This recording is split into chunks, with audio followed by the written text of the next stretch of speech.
everyone. You are listening to the latest Flyers Talk podcast presented by Great Railing. I am Jordan Hall, and as always, I am joined by the wonderful Taryn Hatcher and the dynamic Joe Fordyce. Flyers training camp and the preseason schedule are underway. We saw game action for the first time in a long time on Tuesday night at the Wells Fargo Center. A lot of new faces on the ice. So plenty of evaluation to be done. So let's get right into it. Taryn, I will start with you. We were sitting together in the press box watching the game, chatting about it. But anything that stood out to you most in that preseason game? I know Derek Brassard certainly caught your eye. Yeah, Derek Brassard, his aggressiveness towards the puck, his nose for wanting to get to the puck and wanting to get to the net, really stuck out, especially I think to me in part because and this isn't I don't want to overanalyze this because it's only been X amount of days of camp so far, but Morgan Frost in camp looks a little bit like he took his foot off the gas a tiny bit. So to see Derek look so aggressive, I think was a positive thing down the middle for Flyers, especially with Kevin Hayes out. I like the way Brassard looked a lot. I like the way that Ryan Ellis looks a lot, probably more than anything. And I think Provy looked smoother, which we knew would happen if he was comfortable with Ellis. That's just kind of how Provy is. He overcompensates for other people if he needs to.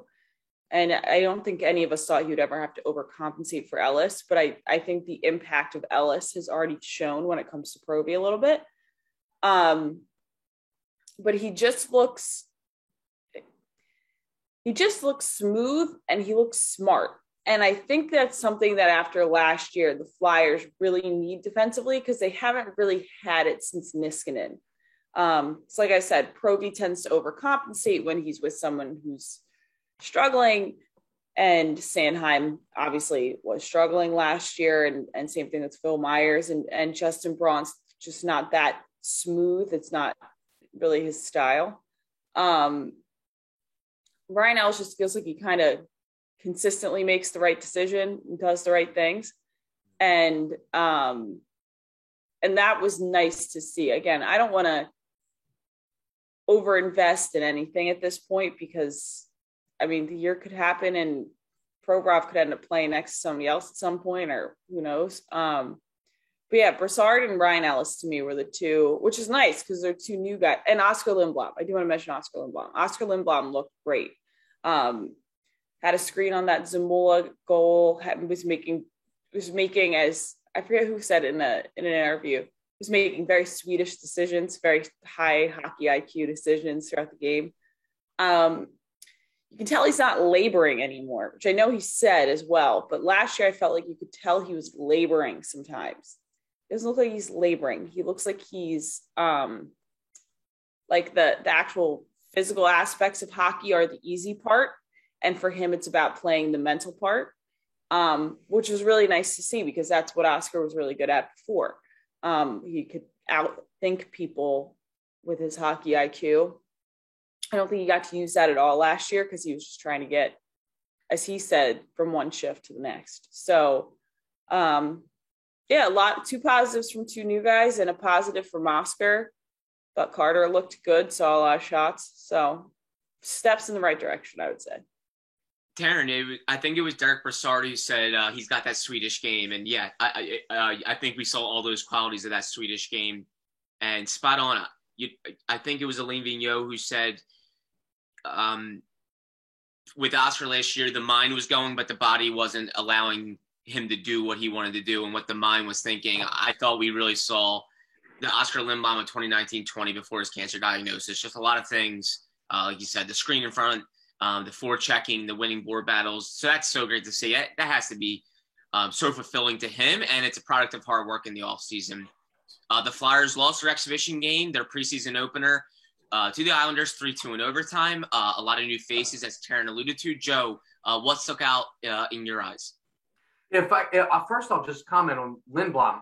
I think it was his last rush with the puck. I can't remember, it was late second, early third. He came down on the wing and he was one-on-one with a defenseman. And he put a shot on net, a quick shot, like a real quick decision, but he was looking toward the middle of the ice. And we didn't have an angle where it showed whether it looked like it was a no-look shot. He kind of had his head toward the middle of the ice, and I kind of double looked at it and said, did he just shoot a no-look shot? Because to me, a player that's doing that, that's a confident player. Yeah. And I don't think we would have seen anything like that from him last year. So I think that goes along with what both of you guys were saying about Lindblom's game. Some of the other things that stood out to me was that top power play unit. And I think a couple things, and Taryn talked about how Ryan Ellis looked. Having Ryan Ellis at the top of that power play, the quarterback of the power play, we saw him make quick decisions, getting the puck on net. A couple times you saw Atkinson take the puck to the circle and then throw a back pass to Ellis in the middle of the zone at the top. And he put a quick snapshot on net. We saw Ellis purposefully shoot that puck off the boards on the Shushko goal. Shades of what Kimmo Timonen used to do up there. And, that was great to see. And also with Ellis playing there, it let Provorov rove around the zone a little bit. And I think Provorov is at his best when he can roam the zone without the puck. Because Ellis is more of that guy that can do the 10-2 stuff at the blue line and quarterback the power play, where I never felt like that was really Provorov's strength. And I feel like with Ellis at the top doing that, it allows Provorov to roam around the zone. And on a couple of those plays, when Ellis got the quick shot off, you saw Provorov then would go deep in the zone to be there for any potential rebound also.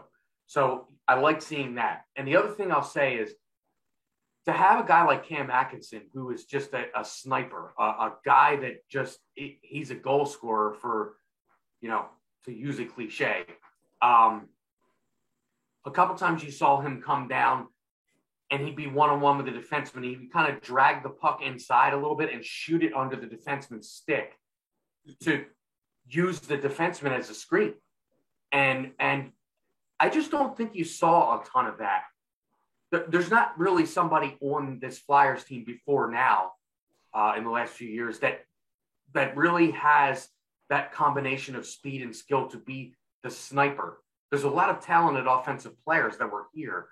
I don't know that any of them were to that level of being just a pure goal scorer. And, we've talked about it on here. We talked about it with Cam.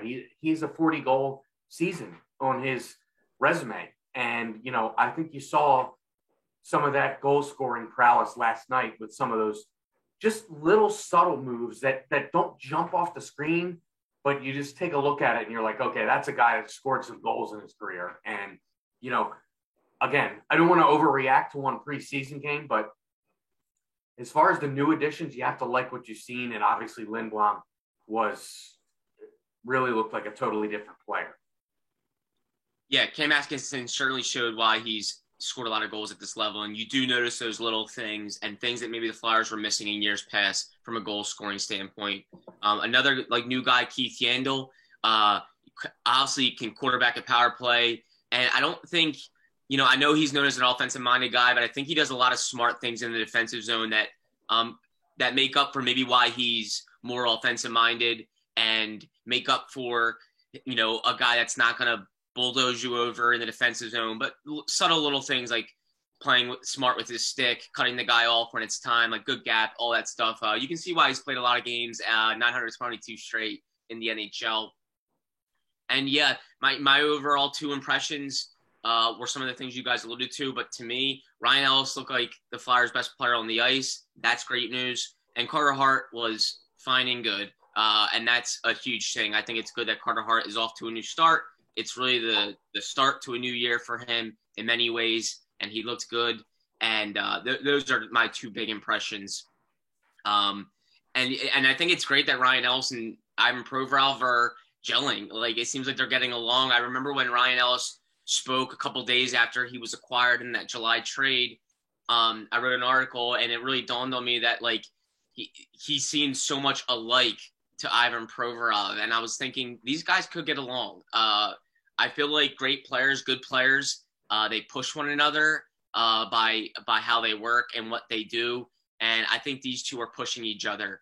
They're arriving to the arena at the same time. Ivan Provorov said they both get there 2.5 hours before they take the ice. They eat breakfast together. You can tell they're trying to bond and they want to bond. And they're two guys that are very alike in their work ethics. And I think that creates good chemistry. And those guys are going to be the keys to the Flyers season, as will Carter Hart. And so far, so good, I think, in those two areas. Ryan Jordan, said he just follows Provy around. Yeah, right. So he just follows him around. How are you building chemistry? I just follow him around. Follow him around. Which is kind of funny. I mean, and you hear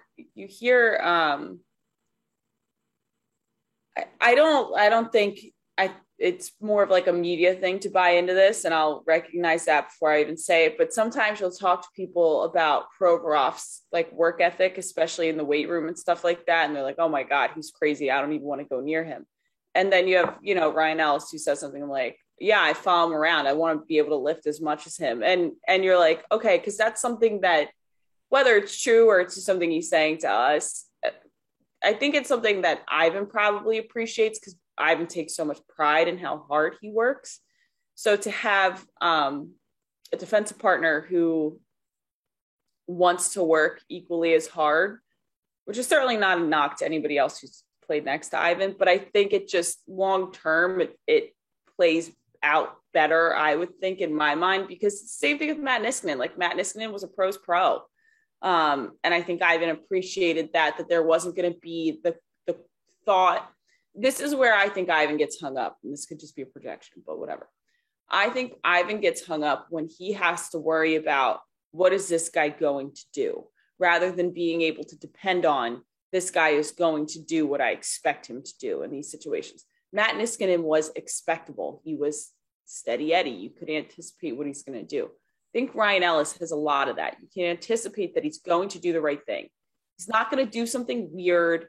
He's not going to make a bad pass like across the middle that's going to lead to a breakaway. Hardly ever. I don't want to say that ever and then it happened. I just think the benefit for Ivan is that Ryan Ellis is steady in the same way that Matt Niskanen was, and he's predictable every day in how he's going to show up, what he's going to do, how he's going to conduct himself, and that translates to the ice, which Ivan, I think, kind of needs, not because he's necessarily dependent on the guy that he's playing next to, because he'll overcompensate for the guy that he's playing next to. Flyers Talk is brought to you by Great Railing. Stop into Great Railing for the highest quality and lowest prices on all your railing, decking, and fencing needs. No, Joe, go ahead. Yeah, Jordan. So I was just going to say, and, in my lifetime, the teams that have been most successful with the Flyers, the 80s teams, the 90s teams, the 2010 team, the one thing you can always say about those teams is those top two defensemen played together seamlessly. In the 80s, it was Mark Howell and Brad McCrimmon. In the 90s, it was Desjardins and Therrien. And then the 2010 team, you had Chris Pronger and Kimmo Timonen. And these guys were, every game you could rely, you knew what you were getting from those two guys. And I feel like this pair of Ellis and Provorov could be this generation's version of that. The guys that every game, they're going to be there, of course, barring injury, obviously. And the teams in the 70s that won the Stanley Cup before my time, but they were loaded with great players everywhere, including on the blue line. So it's really the mark of successful teams. You have to have that top pair, your top two defensemen have to be, airtight, I guess you would say. Now there's no players that are perfect, but those guys you can rely on every night. And I think that these two are well on their way to that. And I'm not just saying that based on one preseason game. Yeah. I'm saying that based on what we've seen from both players in their careers up to this point separately. And now, what they can do together as they, obviously the two of them are very dedicated to building chemistry together, as Taryn alluded to. So I really think that is off to a good start to getting, to solidifying that top pair. And obviously this team had a major weakness last year in the goals allowed department. and their defense, and that was a major focus this offseason. So I think that's off to a good start. If you're Chuck Fletcher, you're certainly watching that game Tuesday night. Obviously not celebrating anything by no means, but you are looking at a top pair, defensive pair, and seeing, hey, that's something we miss, and it's something we addressed from day one of the offseason. Switching gears a little bit, Taryn and Joe, it's the first time we've talked since the Kevin Hayes injury came out. Kevin Hayes had to undergo another abdominal surgery, so very similar to what he dealt with and underwent in May. That's a huge piece to the Flyers engine, and he will miss 6 to 8 weeks. So he's out all of camp. He will miss the preseason, and obviously he could miss probably anywhere between 7 to 12 games. We'll have to wait and see. But an incredibly important player to the Flyers, second line center. And right now it's looking like Morgan Frost is getting that first opportunity to jump on his absence in terms of his role and what he does. Taryn, I'll start with you. How do you feel about Morgan Frost? You touched on him earlier, and I agree with you. I think there's times where Morgan looks really good, and then there's times where he kind of just blends in. And I don't know if that's still the product or the byproduct of being a younger player and maybe understanding you really have to seize every single day. And I think it's a little bit of pressure. Like, we're maybe not watching Claude Giroux to be great every day. I think we know we're just going to get Claude Giroux every day. Whereas Morgan, it's like, yeah, you have to expect him to be there every day and stand out. And maybe that's part of us expecting a lot of Morgan Frost. I think it's a little bit of both. But how do you feel about Morgan Frost so far, being the guy to step into Kevin Hayes' shoes right now? Okay, so first of all, don't put any of your projections onto me. I feel my own way as I observe practice. No, I think here's the thing that concerns me about Morgan is that when you watch practice and you watch either the guys who've been in the league for forever or the guys who are currently really good in the league, they are so competitive at practice every single day and they love it. Like Claude Giroux is so competitive at practice every single day. And it makes his day to poke check the puck away from somebody or to land a big hit, or if they're practicing power play unit stuff, like absolutely obliterate a puck and score a goal and make somebody look silly. He is so competitive in practice and he has fun with it. Same thing with Kevin. When Kevin's there is Kevin, I think, loves making hockey fun, but the way to make hockey fun is to be good at it. And that's the concern that I have with Morgan. And it's more so, I think, compounded with the fact that was sort of the issue when he came up. He came up hot first 2 games. 2 goals? 2 goals in his first 2 games when he first got called up in that 2019 2020 season, right? The years are blending together, and then he kind of petered off, and it's not that it looks like he lost interest. It looked like he exerted so much of himself that everything of the NHL caught up to him. That's what concerns me about the fact that he looked very good early, and then now you're right, he's like a little bit like that one Simpsons meme where like he just fades into the bushes a little bit. That happens to him at practice, and that's the concern because of what we've seen from him before. But the other problem is that you get it, like they're playing against each other every day, and he hasn't played hockey in a long time because of the shoulder injury, and it's probably been a really repetitive, really redundant off season for him. I would imagine he's gotten as much practice time in as possible as he came back from the shoulder injury. But again, the issue is that like he has something to prove. And if he's proving it to the coaching staff and the front office staff, who cares what we say? I hope he does. But from where we're sitting up in the media perch, you kind of get a lot of looks at each other where you're like, oh no, Morgan started off so well. Like, he needs to put his foot back on the gas.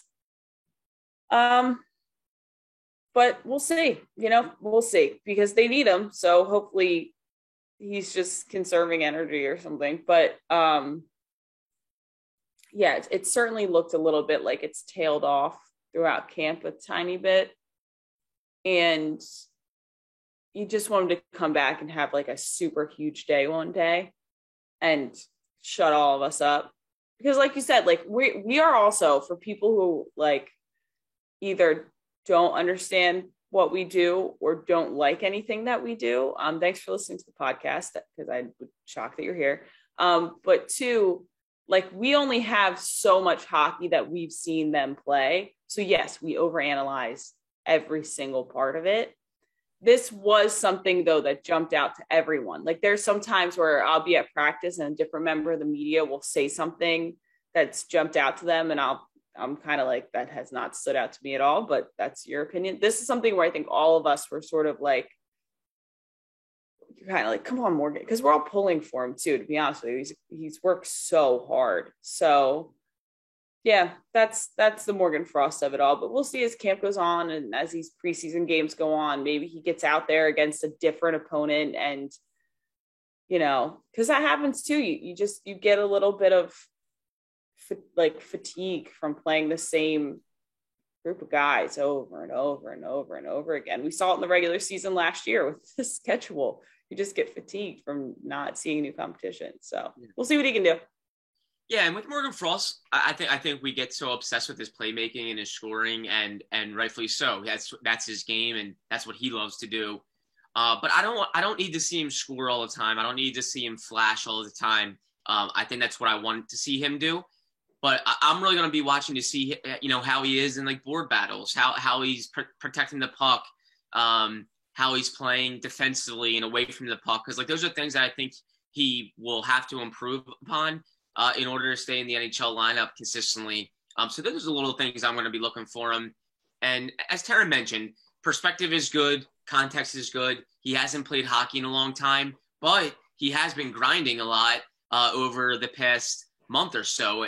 We remember he was on the ice every single day in development camp, participating in full. He was on the ice every single day in rookie camp. He played in both rookie games, and now he's going full go in training camp. So he has been through a lot recently, and coming off of an injury where he didn't play a lot because of that shoulder. So that's some good context of just understanding what he's been through lately. And he's not, maybe there are going to be times where he's he's blending in a little bit. But game evaluation will be the biggest thing. That will be the telltale. And he has not played in the game yet. He'll be coming up in these preseason games. He did not play Tuesday. So we will see where Morgan Frost is. But I like where he is because I feel that there are guys that can make up Kevin Hayes' PK and defensive responsibilities. There's Derek Brassard. There's Nate Thompson. There's some of the new guys like Cam Atkinson that can kill penalties and make up for defensive stuff down the middle. Morgan Frost, I want to see him provide Kevin Hayes' offensive responsibilities. I think he can inject offense into the lineup. I think he provides a jolt of offense, and I want to see him do that. I worry a little bit about the line that he's on in terms of defensive responsibilities, JVR and Joel Farabee, Morgan Frost. I think those are more offensive-minded guys. So I do worry a little bit about defensive responsibilities there, but I'm not going to judge them too soon. I haven't seen them play a game yet, and I did like the initial look of that line. Joe, how about you? The depth down the middle and Kevin Hayes' absence, what do you think about it, and do you think the Flyers can kind of weather that storm early?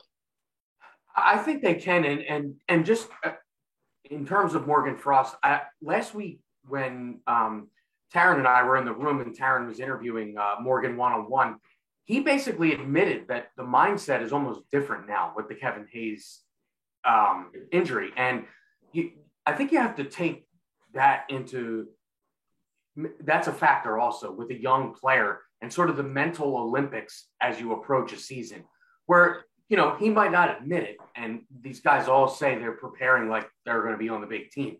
But he had to know that his shot to make the roster, if everyone's healthy, was minimal off the top, and that they wanted him to play in Lehigh Valley. Now, this is a whole different thing, and it's a whole different mindset, and they can say it's not, but it is. It really is.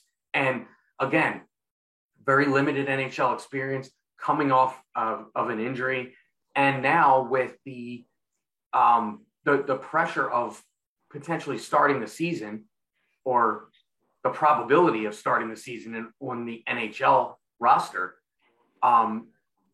it probably takes some getting used to. If you were working the whole offseason thinking you were going to have games with the Phantoms, a season with the Phantoms, whatever the case may be, and now it's this different kind of unknown start the season at the NHL level for sort of determined, but sort of not determined period of time, that has to weigh on your mind as a young player with very limited experience. So I think that could contribute to it as well. But I will say the thing is, you can blend in the AHL. You can't blend in the NHL. Fourth line players blend in the NHL a lot of times, but that's not what Morgan Frost is all about. We've talked about that before here on the podcast. So, excuse me. I think they can weather the storm down the middle. Again, you mentioned the defensive concerns, which I would have too, and penalty kill, because 2 seasons ago when Kevin was healthy, he was particularly effective on the penalty kill. But Cam Atkinson, we talked to him, Jordan, you and I talked to him, and then the couple times Taryn's interviewed him, it's consistent. He brings up the penalty kill. He takes pride in that part of his game. So let him do it. Put it out there. I mean, he played for John Tortorella, and John Tortorella is not a guy that puts up with somebody who kills penalties that doesn't do it effectively. So if he was able to maintain his spot in the lineup with John Tortorella as the head coach on the penalty kill, I feel pretty good about his ability to do so here under Alain Vigneault. So I think they can definitely weather the storm with a combination of guys for sure. Yeah.